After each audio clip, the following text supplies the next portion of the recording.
Yo, yo, yo, what's going on, ladies and gentlemen? My apologies. We had a few technical difficulties, but we are logged on, live, and ready. So let me go ahead and get my man Zero Foxtrot in this mug. 'Cause we got a doozy for you today. My. Let's see what we got going on here. Ladies and gentlemen, we are here live and in full effect. Live and in full effect. Come on, join the party. Yo, yo, yo, what's up, man? What's going on, buddy? Yeah, my bad, brother. Got a little caught up trying to get on here and got caught up over here talking. Just got back from the doctor. Yeah, you gonna live or what? Yeah. I'm gonna live. You know what I'm saying? I refuse. I got too much to do to be dying. So, I hear you. but yeah, nah, they got to get my little feet and stuff together. You know what I mean? Get my little, doing my little checkups, podiatry, that whole deal. Military, tear your feet up. So you got to go ahead and do what you got to do to get them right. Yep. Yeah, man. Yep. And you going to the VA or what? Well, yeah. No, the VA down here doesn't have podiatry anymore. So you actually have to get referred out in town to a third party. And so I went there, got that straight. Then from there, I got to go to another doctor to get MRIs and X-rays and all that kind of stuff. Because I got heel spurs and calcification, all that kind of weird stuff. So just getting it all situated, making sure my feet are doing what they got to do. That's where all your health starts. You know what I mean? It starts with your feet. Your knees and your back and everything else kind of goes hand in hand with that. So, Yeah. Well, how you be? damn. I'm all right, man. Just another day in this paradise, Oh, overseas. yeah.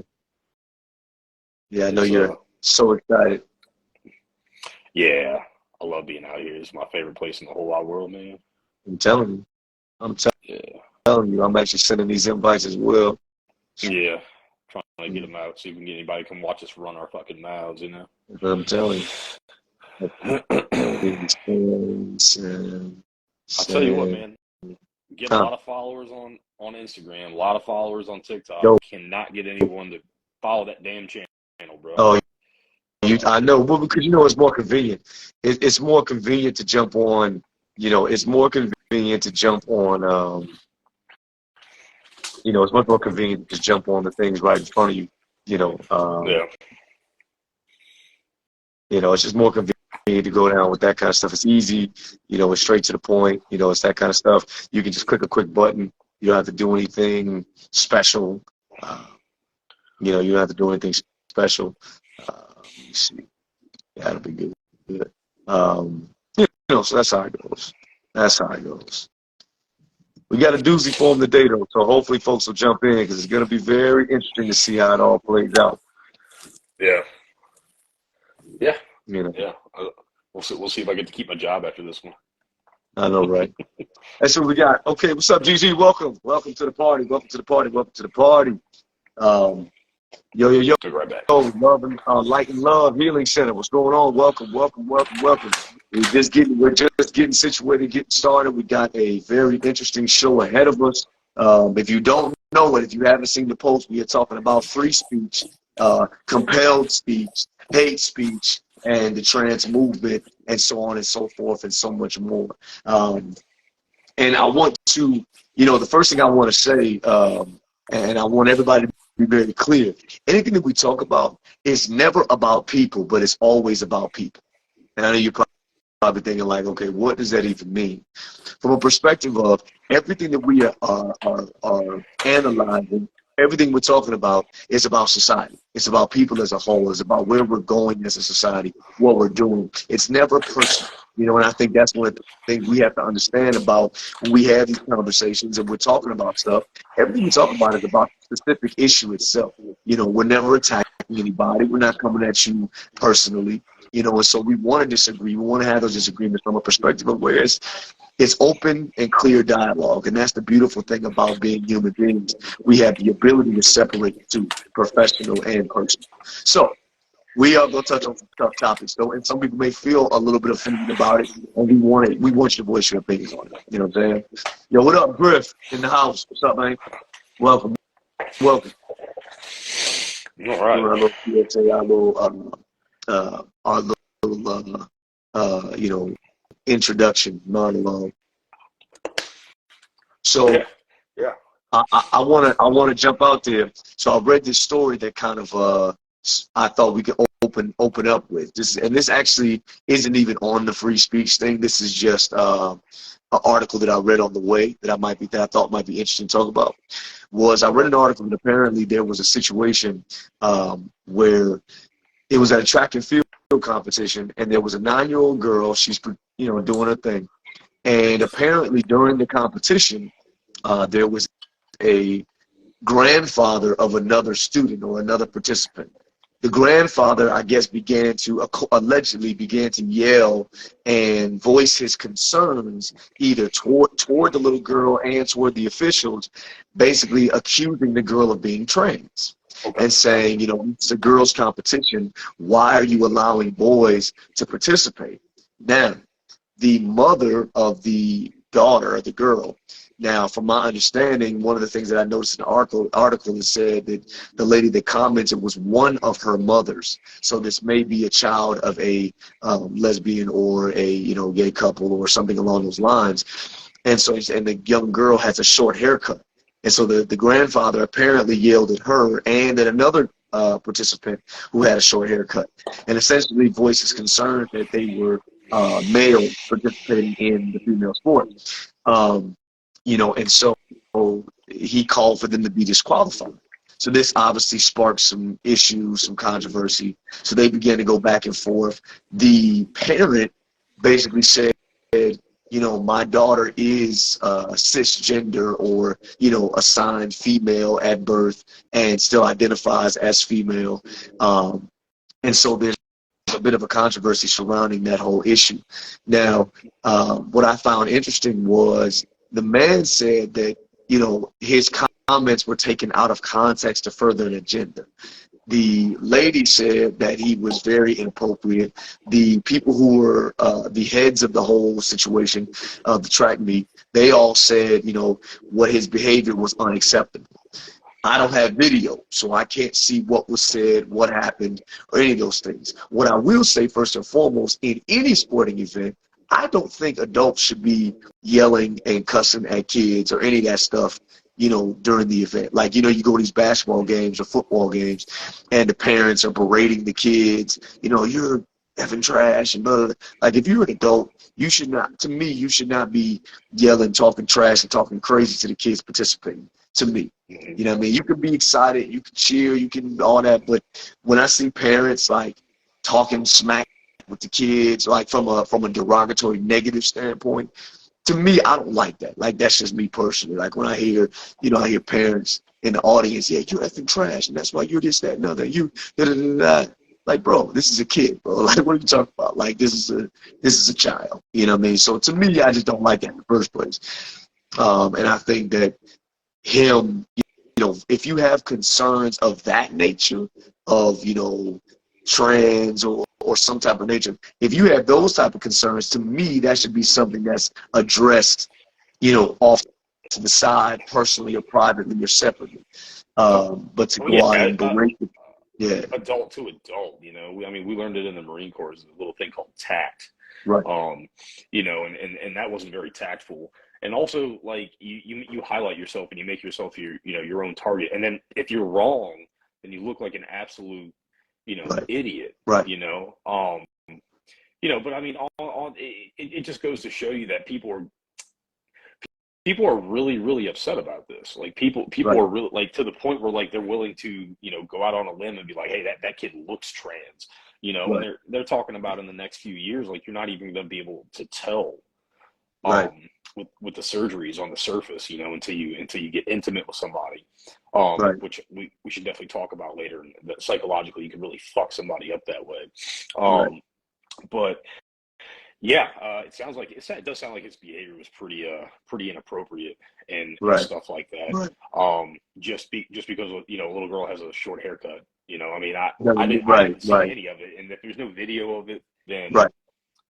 which is crazy because usually somebody Right. has them on video. And to be honest, I did not do any like heavy digging in it yet. I just happened to read Hmm. the article, so there may be video somewhere that I Yeah. don't know of or I haven't seen. I think my biggest thing is like this. It's like so there's two sides sides of it. On one hand, obviously, it's inappropriate to be calling people out for their gender and all this kind of stuff in the middle of a competition, and you know, like, that's crazy. Like, if you have an issue, you talk to somebody privately about it, you voice your concerns, whatever the case is. But on the flip side, but like you said, it just shows to me the it's like one of those desperate times call for desperate measures. Things are so confused and they're so polarized and things are so controversial, and there's so much confusion that people are, you know, when you're confused, you get agitated, right? You know, when you don't understand something, you get really frustrated by it. And we know frustration will make you lose focus. And I think what happens is that because this has become such a swirling topic and it's so much confusion, so much back and forth and rhetoric and all this kind of stuff, that I think what's happening is that people are just giving in to their suspicions, their speculations, their emotions, their fears, you know, and now it's like it's like a free for all, and there's no real logical conversation about it anymore. You know, it's all about agenda. It's all about where I stand and where you stand.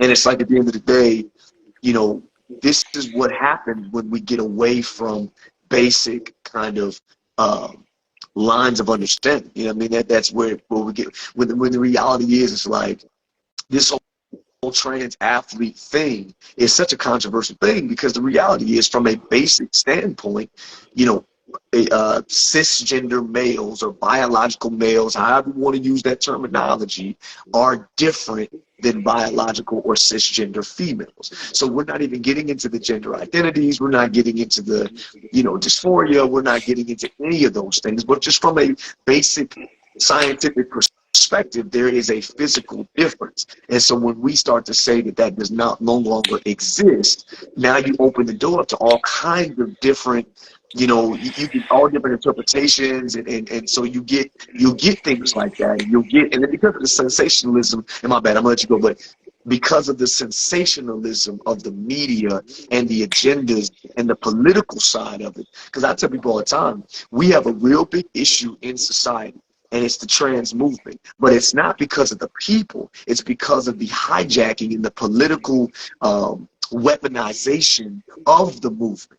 Because there are people who are genuinely dealing with some challenges, who are dealing with different issues and different lifestyles and trying to figure themselves out and identity. That's a real thing. But guess what? When the political and the media and everybody else takes it and weaponizes it and uses it as a means of silencing those who they disagree with, or use it as a means to control and use people to move agendas and change all this stuff, when the reality is that we need to have a real conversation about what's what, and not what we think it is, or our opinions and all that kind of stuff, and use it for, I mean, are you really trying to help?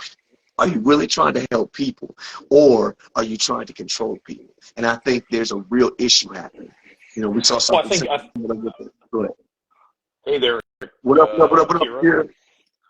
Yeah, no, I think you're right. I mean, you know, the hijacking of a political movement, we've already seen that several times over the past decade, you know, over the past Right, few years, where you just take a genuinely decent, you know, social justice or political idea, and it's completely warped, and it's weaponized, I think is the best right, word for it, and it's shoved and thrown at people, and used to threaten people.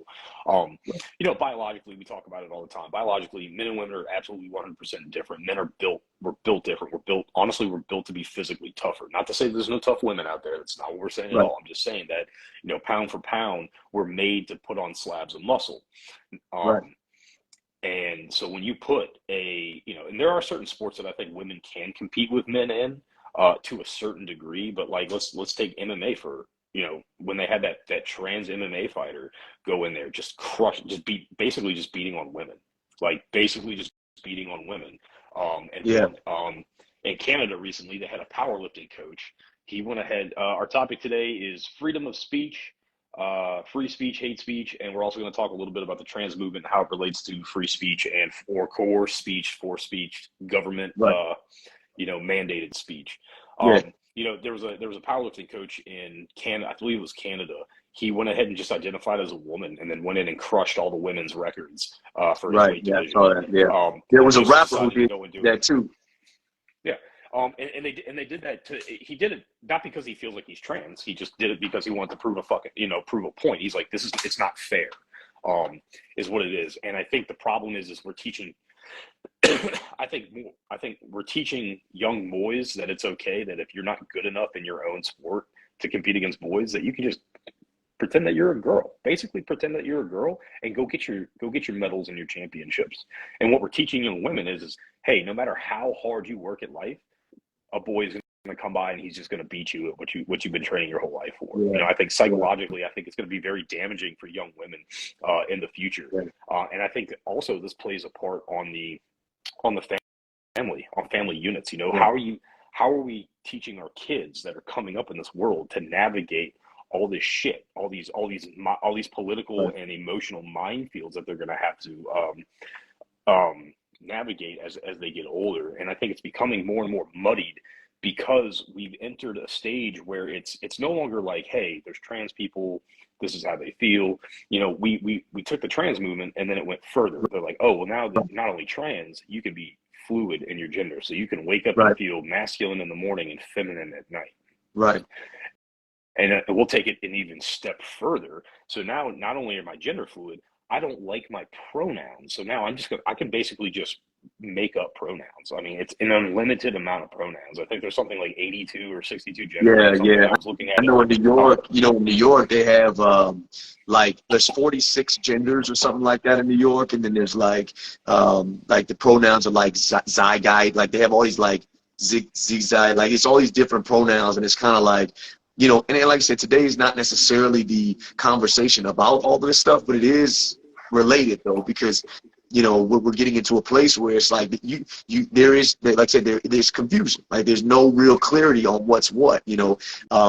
And I think as we fall further into a society that says that there is no such thing as anything, it's all what it is based off of what I deem it to be today. There's no way to move forward because there's no solid foundation.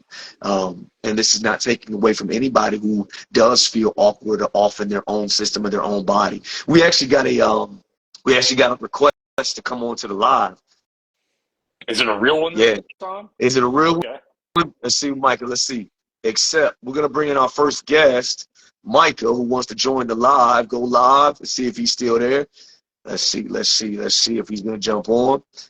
We just accepted your request, so we'll see if you show up. Oh, there he goes. There we go, Big Micah. There he is. Oh, yeah. I'm glad I can.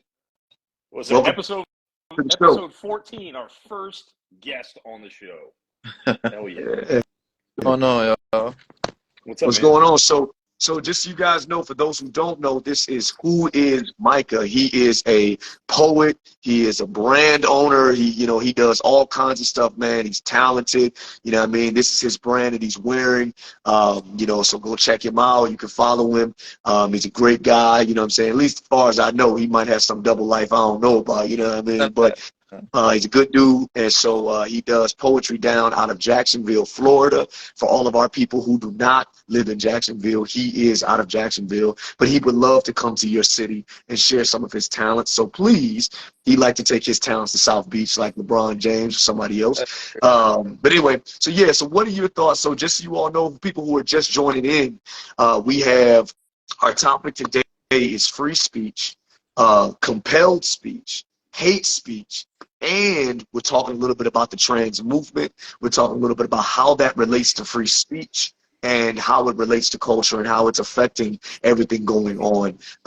The current placement of what we're doing is we happen to be talking about an article about trans athletes and their competition in sports, but we're really going to be transitioning over into how this movement has been hijacked and how it affects free speech and so on and so forth, and pronouns and all of that. So, Michael, what you got, man? What are your thoughts? You jumped on like you wanted to say something. And by the way, if anybody is interested in jumping on the live, please send a request. We would love to have you jump on. All right, go ahead, bro. So following, like picking off like what y'all were talking about before, which was like the transgender movement.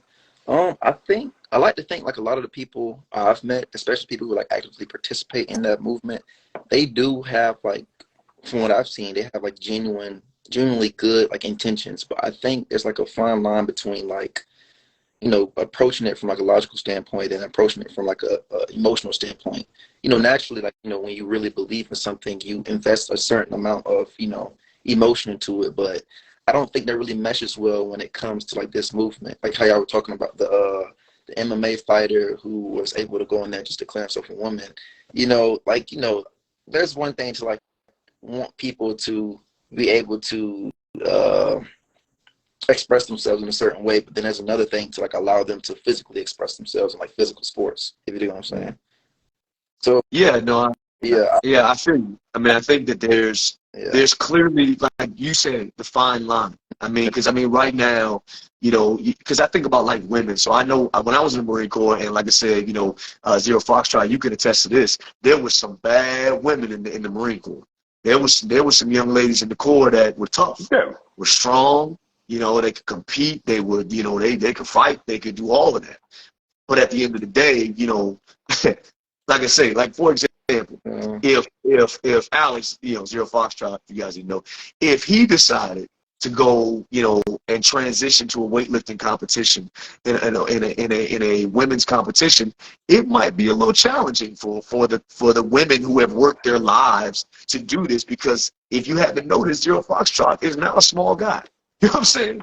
And so, he's not a small guy. I mean, he's 6'2", 235, 40 pounds. You know what I mean? So there's a difference there, and I think it hurts, and I think I feel bad in many aspects for a lot of women who have, you know, they've worked so hard to get to where they want to be, and now to have this shift happening where it's almost as if we work so hard against men taking opportunities from women, is this not feeding into that? Because you do have men who are, like I said, nothing, and this is not a psychological issue. I mean, this is not an issue of like saying you don't have these psychological differences, or you yeah, feel like there's something going on inside of you and you're in that wrong body and all that kind of stuff. I'm not speaking to that. I'm just saying from a physical standpoint, there is an advantage there, and we can't say that there isn't. And I think that's the challenge. I think, but getting really into the topic though of how does this affect us speech wise? Because I mean, that's what we really want to talk about, is how does it affect how does it affect us when it comes to speech and when it comes to what we're So right, talking about? so right now, what you're starting to see is you're starting to see governments get involved, and you have it both ways. Just like we talk about the pendulum swing a lot on the show. Depending on where you are in the country right now, kind of defines how they're drawing that line in the sand. You go to your more Right. liberal areas, and it's almost like they're trying to force this ideology, about all this stuff. Now, the thing is like there's a difference between trans, there's a difference between genders. All right, trans people they believe it's two genders. They believe that it's either a man transitioning into a woman or a woman transitioning into a man, right? But then you mhm, have this other subculture that believes that you can just pick and choose. Like, you don't have to change anything about yourself. You just, whatever, how you feel that day. Like, I don't feel like being a she today, so I'm going to be an it. Or I don't feel like being a he, so I'm going to be what did you say earlier? A zer? And I think that's taken the movement to kind of a place where, like, honestly, like, I just don't see, one, I don't think society's ready for it. Like, we've got too many other issues that we're dealing with in the rest of the world. And two, I mean, is that really legit? Is that really legit? Or is that just literally we're just giving into how people say that they feel right now? And are people getting swept up in a movement? Trans is one thing. That's something that, like I said, it's black or white. It's left. It's you can either be a man transitioning into a woman or a woman transitioning into a man. And I have yet to meet a trans person that is not identifying as one of the two genders. You don't Right. find trans people that are sitting there and they're saying, hey, I transitioned into a woman. However, today I still feel like a man. That's just not really the way it works. What you Right. have is a younger generation. You have a younger generation and then like a really weird older generation that have jumped on this bandwagon of, well, I don't have to make any physical changes. I'm just going to decide how I feel today. Right. I mean, is that a legitimate feeling, or are you just getting swept up? And just like people got swept up in the whole, in other movements throughout history, Right. they didn't really want to be a part of it, but they didn't want to be left out, so they Right. jumped into it. And what is that going Right. to show in the next few years when people start, we have to sit down and look at ourselves in the mirror and be like, hey, man, things got weird back in 2020 Right. into 2023. All right. mhm. So I think that's what we're getting ready to face in the next couple of years. What you got, Mike? Yeah, so that's kind of what I was trying to like express earlier, like that fine line I kind of talked about, and then Reese had like piggybacked off on, I think that like the fine line, which also makes like the free speech or like the speech of like that side of the argument like too malleable, is when you try to cross like that psychological threshold and then move it on to physicality. Like, you know, it's one thing to feel a certain way, but then once you try to like augment that and like make it seem as though physically you are that way just because you feel that way, that's kind of what makes that whole argument like hard to like get behind. Right, navigate. You know, I would add in there, I think, especially when it comes to free speech, I think, because obviously, if we're talking about free speech and we bring up the trans movement, or really, honestly, we bring up anything, the reality is what should you be compelled to say and what should you be allowed to say and not allowed to say?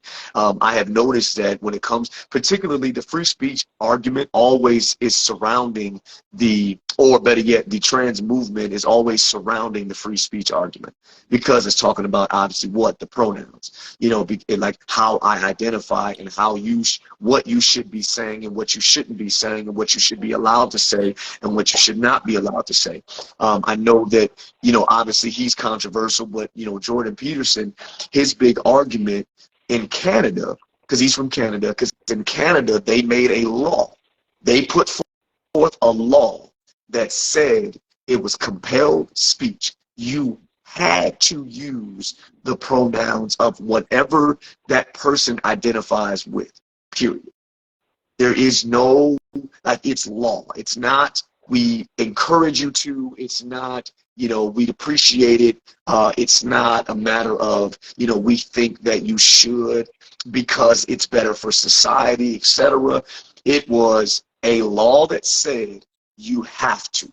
And if you don't, you can be sued, or you can be reprimanded, or you can be removed from your position or your job, or whatever the case may be.